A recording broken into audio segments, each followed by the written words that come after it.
and thank you for being here tonight to celebrate the work of Boys and Girls Clubs of San Francisco. Tonight, of course, is about raising money to fund the programs and services that we offer to 19,700 youth each year. But it's also about celebrating childhood and bearing witness as young people display their talents and push the limits of their confidence. It's about bringing together like-minded people who believe in the power and the potential of young people and who believe in the importance of the work of Boys and Girls Clubs of San Francisco. At Boys and Girls Clubs of San Francisco, we believe passionately that opportunities for lifelong success should be within the grasp of every single child, period, full stop. We believe that the world is a better place when it works for everyone. Boys and Girls Clubs of San Francisco never stops pushing for breakthrough solutions to expand the work, to reach more youth, to reach new neighborhoods, and develop new programs. What this organization has built over the past 20 years has been a very strategic, very methodical, very determined effort to make Boys and Girls Clubs of San Francisco into a rock-solid institution that children, teens, and families can depend on day after day, week after week, year after year for decades to come.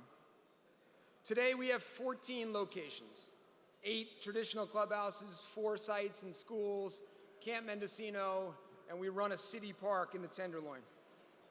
In August, we will add our 15th location. This will be another public school located in George Washington Carver Elementary School in Bayview, Hunters Point.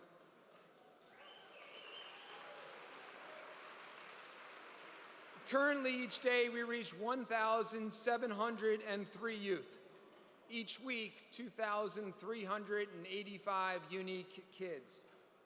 Our goal is to grow to 2,000 youth served in 2 years, a 17% increase over today's 1,703 youth.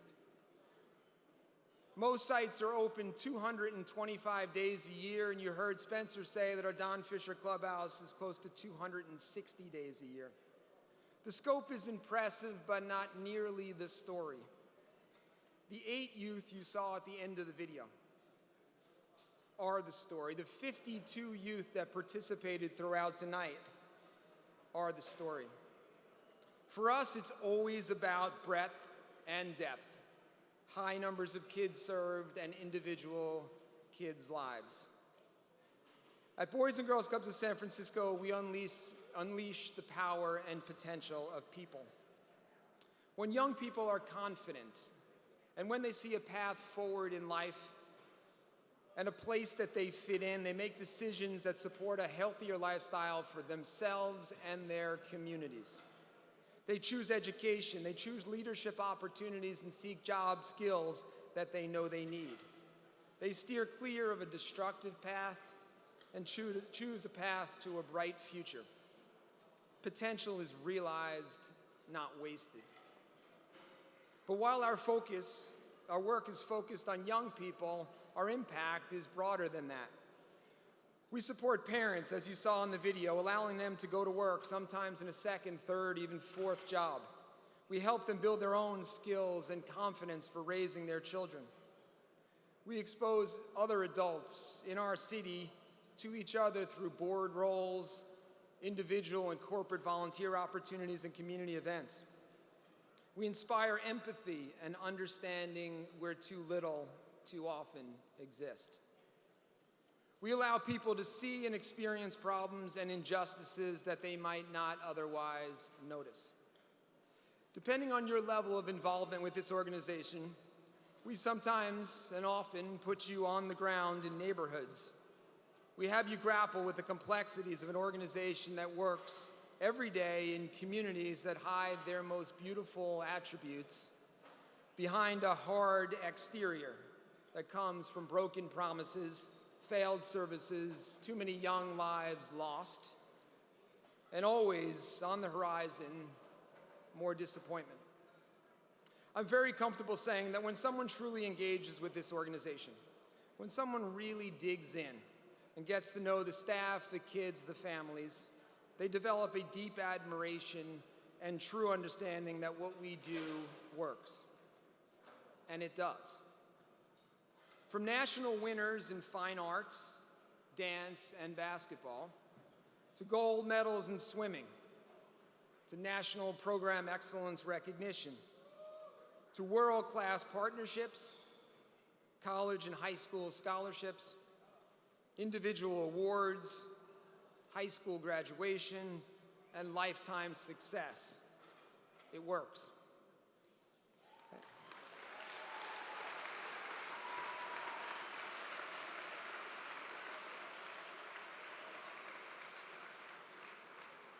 And at the end of the video you saw earlier, you saw our alumni highlighting the positive effect of the club. You saw their enthusiasm. You saw the connection they keep with the club. You saw young people not just dreaming, but realizing dreams. You saw hope. You saw lives transforming before you. You saw gratitude and trust. You saw kids wanting to share their success, knowing that staff sometimes need to be reminded that what we do every day works. Since 2013, we've added 6 locations, 5 of them inside of schools. And we opened the state-of-the-art Don Fisher Clubhouse in the Western Addition. In 2.5 years, we expect to replace our Sunnydale Clubhouse, serving 40 kids a day, with the clubhouse serving 140 kids a day.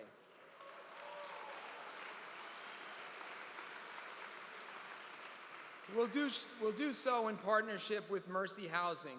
Our tiny old 3-room clubhouse owned by the Housing Authority will become a state-of-the-art clubhouse. The facility will be linked to a rec and park field, pool, and perhaps a new gymnasium. When we complete this project, we will be serving 665 youth per day in District 10, with sites in Bayview, on Hunters Point Hill, in Viz Valley, and Sunnydale, the city's most economically depressed areas.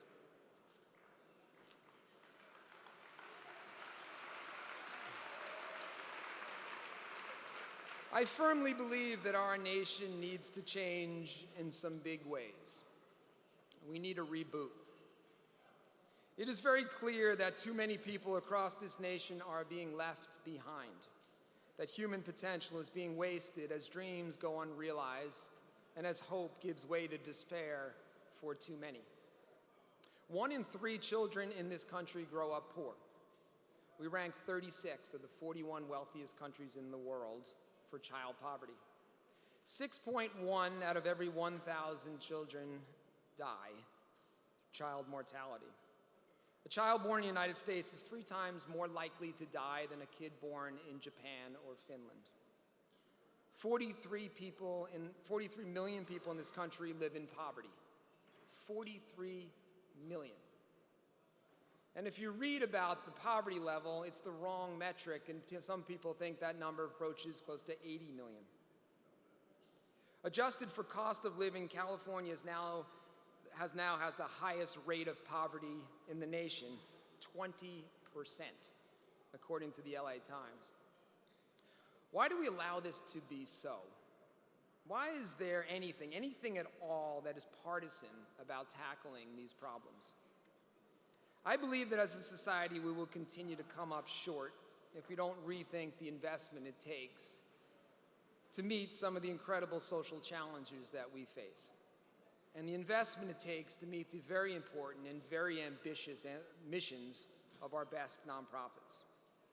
I recently heard someone say people are weary of being asked to do the minimum they can possibly do for philanthropic causes, but that they're yearning to reach their full potential for causes that they truly love. I like that. I'm challenged by that. The clear challenge is how to inspire people to love Boys and Girls Clubs of San Francisco to such an extent that they help us do things that today we don't have the courage to even imagine we can do. I'm a huge believer that the only reason anything happens in this world is that someone makes it happen.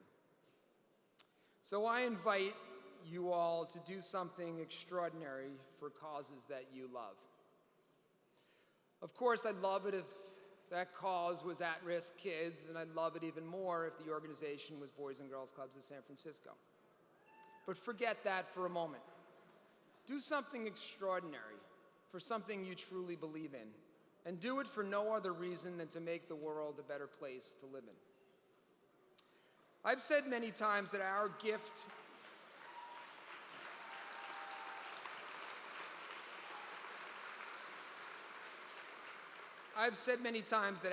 to our community is our staff. In tough neighborhoods in this city, Boys and Girls Clubs of San Francisco staff stand in the gap in kids' lives every day and say, I will not let you down. I will not let you give up. I will stand with you. They do it for too little pay and way too little recognition. So for the contribution that they make to our community, I'd like for the staff of the Boys and Girls Clubs of San Francisco to stand and be recognized.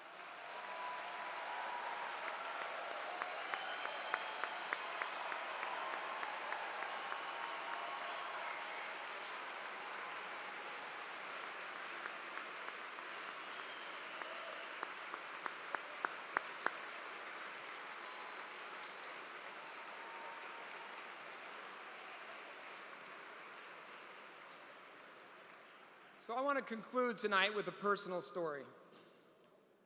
My niece is a psychology graduate student at NYU. For the past year, she's been doing her field work in Newark, New Jersey in a group home for boys. She works with a group of boys, but one in particular has won a place in her heart. He's a young man with 3 siblings who all experienced significant abuse in their home. They all became wardens of the state. All 3 of his siblings have since been adopted. He remains in the group home. He's 10. At 10, he's been abused by those he was supposed to be able to trust. And he's been told through actions repeatedly that he's not worth very much.